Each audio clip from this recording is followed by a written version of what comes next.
L'Exode, chapitre 35.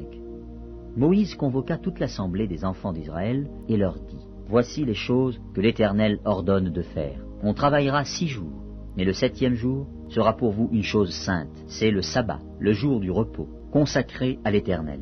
Celui qui fera quelque ouvrage ce jour-là sera puni de mort. Vous n'allumerez point de feu dans aucune de vos demeures le jour du sabbat. Moïse parla à toute l'assemblée des enfants d'Israël et dit : Voici ce que l'Éternel a ordonné. Prenez sur ce qui vous appartient une offrande pour l'Éternel. Tout homme dont le cœur est bien disposé apportera en offrande à l'Éternel de l'or, de l'argent et de l'airain, des étoffes teintes en bleu, en pourpre, en cramoisi, du fin lin et du poil de chèvre, des peaux de bélier teintes en rouge et des peaux de dauphin, du bois d'acacia, de l'huile pour le chandelier, des aromates pour l'huile d'onction et pour le parfum odoriférant, des pierres d'onyx et d'autres pierres pour la garniture de l'éphod et du pectoral.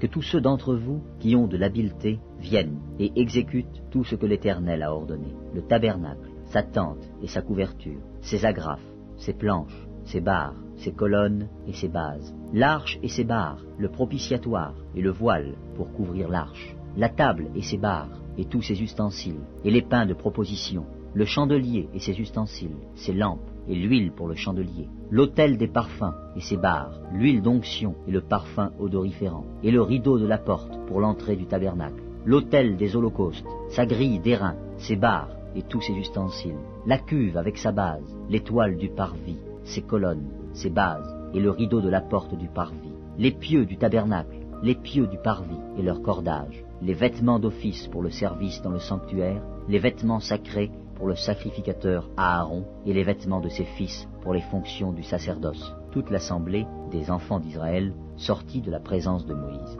Tous ceux qui furent entraînés par le cœur et animés de bonne volonté vinrent et apportèrent une offrande à l'Éternel pour l'œuvre de la tente d'assignation, pour tout son service et pour les vêtements sacrés. Les hommes vinrent aussi bien que les femmes.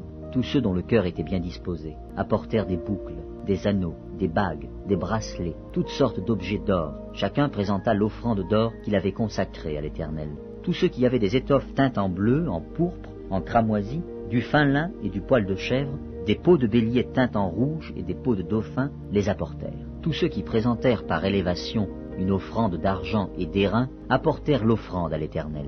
Tous ceux qui avaient du bois d'acacia pour les ouvrages destinés au service l'apportèrent. Toutes les femmes qui avaient de l'habileté filèrent de leurs mains, et elles apportèrent leur ouvrage, des fils teints en bleu, en pourpre, en cramoisi et du fin lin. Toutes les femmes dont le cœur était bien disposé et qui avaient de l'habileté filèrent du poil de chèvre. Les principaux du peuple apportèrent des pierres d'onyx et d'autres pierres pour la garniture de l'éphod et du pectoral, des aromates et de l'huile pour le chandelier, pour l'huile d'onction et pour le parfum odoriférant. Tous les enfants d'Israël, hommes et femmes, dont le cœur était disposé à contribuer pour l'œuvre que l'Éternel avait ordonnée par Moïse, apportèrent des offrandes volontaires à l'Éternel. Moïse dit aux enfants d'Israël : Sachez que l'Éternel a choisi Betsaléel, fils d'Uri, fils de Hur, de la tribu de Juda. Il l'a rempli de l'Esprit de Dieu, de sagesse, d'intelligence et de savoir pour toutes sortes d'ouvrages. Il l'a rendu capable de faire des inventions, de travailler l'or, l'argent et l'airain, de graver les pierres à enchâsser, de travailler le bois et d'exécuter toutes sortes d'ouvrages d'art. Il lui a accordé aussi le don d'enseigner, de même qu'à Oholiab, fils d'Ahisamak, de la tribu de Dan. Il les a remplis d'intelligence pour exécuter tous les ouvrages de sculpture et d'art, pour broder et tisser les étoffes teintes en bleu, en pourpre, en cramoisi et le fin lin, pour faire toute espèce de travaux et d'inventions.